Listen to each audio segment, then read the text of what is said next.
Hey guys, Masi's here, and welcome to Masi's Mart, the Zelda Dungeon Mailbag. And let's just jump right into this week's questions.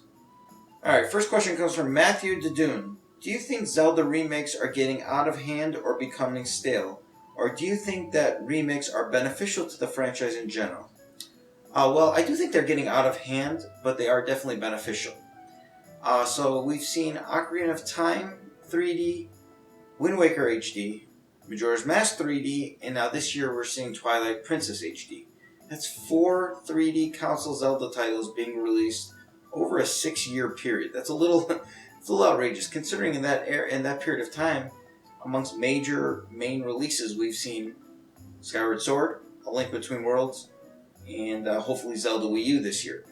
4 remakes, 3 new games.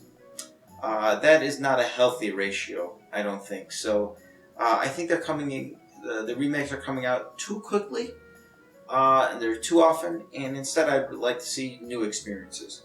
I've seen the argument that the teams that are making these remakes are not the primary Zelda teams. Instead, they're like Grezzo.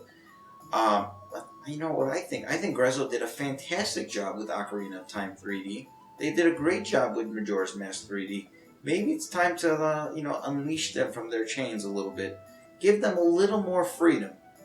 And maybe allow them to make a Zelda game of their own. Whether it be in line with what Ocarina of Time and Majora's Mask are. Maybe it's a 2D game. Whatever the case is. I would like the existing Zelda teams to continue making brand new experiences. But instead of putting maybe so much focus on some of the remakes, maybe allowing those same teams to create new content. We'll see. I mean, at this point, what else? They're going to maybe release Skyward Sword eventually, remaking that, but they're kind of running out of titles to remake.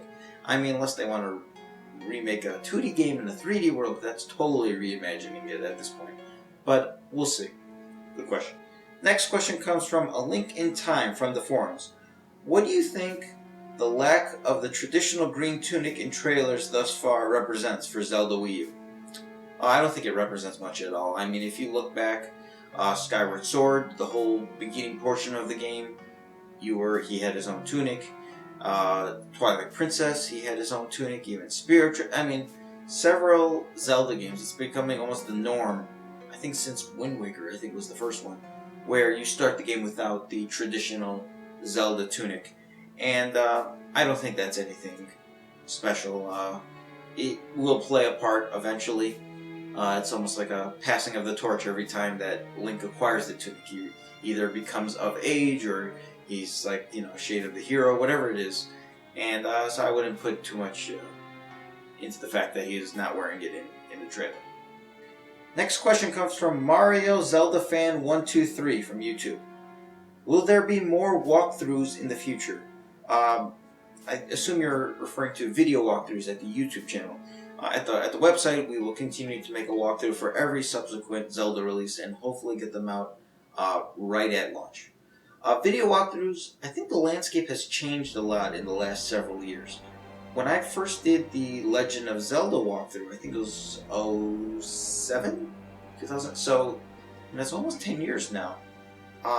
We were sort of like an early adapter to YouTube into creating a lot of video-based content. And there was not that many people doing guides. Nowadays, if you're searching for a guide, there are hundreds of people doing a walkthrough for any particular Zelda game. So it's become a little more difficult to stand out. Furthermore, as I mentioned in the last Mossy Smart, Caleb did a lot of videos, and he doesn't have the time to soak into the website at this point. So therefore, we still want to do walkthroughs, and we have stuff in the works. It's just going really slow, and we want to just really make sure it's very polished. I think some of the guides I did, the Link's Awakening one in particular, Skyward Sword, I think they're okay. I don't think they're standout video walkthroughs that are better than anything else on YouTube. So if I'm going to make another video guide, thought about doing one for A Link to the Past, the production quality would have to be top notch. It would have to take a lot of time and effort to really polish it up. And I think I might eventually do one. but it's not a priority just to get them out for the sake of getting them out. If we do them, they need to be very good. So I hope that makes sense. Next question comes from Cecilia Cornejo from YouTube. How come Ocarina of Time was discontinued for the Nintendo 3DS? This is in reference to the game. For the longest time, it was no longer available new at Best Buy and Target and GameStop locations for at retail. I think this is for a few reasons. I think Nintendo was really trying to push their digital sales. That's really the scope of the argument here. Nintendo gets a bigger cut if you buy the game digitally because they don't have to pay the retailer. So I think it's in their benefit to almost limit the amount of retail copies. Now, back in 2011 when the game came out, almost all the sales were physical copies and there wasn't much digital. That landscape has changed a little bit in the last few years, and even on the Wii U as well, where some games are getting a lot of GameStops. Unless you pre-order a game, there's a chance you may never get it at retail. With Ocarina of Time 3D in particular, I think they ran their course for the early, the first couple years, and then they stopped shipping it. The game did have a bit of a long tail where people are still demanding it, and in fact, I know last holiday season, or this, just a couple months ago, several retailers actually had it restocked. So, I mean, it's just they're part of their business plan. It doesn't make sense for them to continue to supply things at retail when then they can make more money at digital sales. So, I'm a collector, so I still like to have the physical copy. But I understand, just like what happened with the CD industry, the DVD and Blu-ray industry is now happening with the video game industry, where a good portion of the population is converting to digital. There's always going to be the people that still want to get the actual CD, the actual DVD, the actual Blu-ray, in this case the actual hard copy of the video game. And so I don't think retail and physical copies are going away, but they will be becoming a significantly smaller chunk of the population, really. And thus they're going to be harder to come by, especially if you don't get it right at launch. So, alright, our last question comes from Salem at the forums. Should the 3DS stick with 2D overhead view games or have new 3D games? It's a tough one because, I mean, let's see what games we've had on the 3DS, and I'm going to include the DS with this argument. We had Phantom Hourglass and Spirit Tracks, which were sort of like 2.5D, like overview games. They sort of played more like traditional 2D top-down games, but in a 3D realm. They're kind of weird. They're sort of unique. I like them. I think that sort of viewpoint works. That sort of transitioned with like A Link Between Worlds, where it sort of played more traditional 2D style, but it still had sort of that almost like 2.5D view to it. I think that's the new 2D style. That worked great too. Then Grezzo, they remade Ocarina of Time 3D and Majora's Mask 3D, and those played almost exactly like their Nintendo 64, ports. So, I think the 3DS has proven that it could do a lot of different style of Zelda games.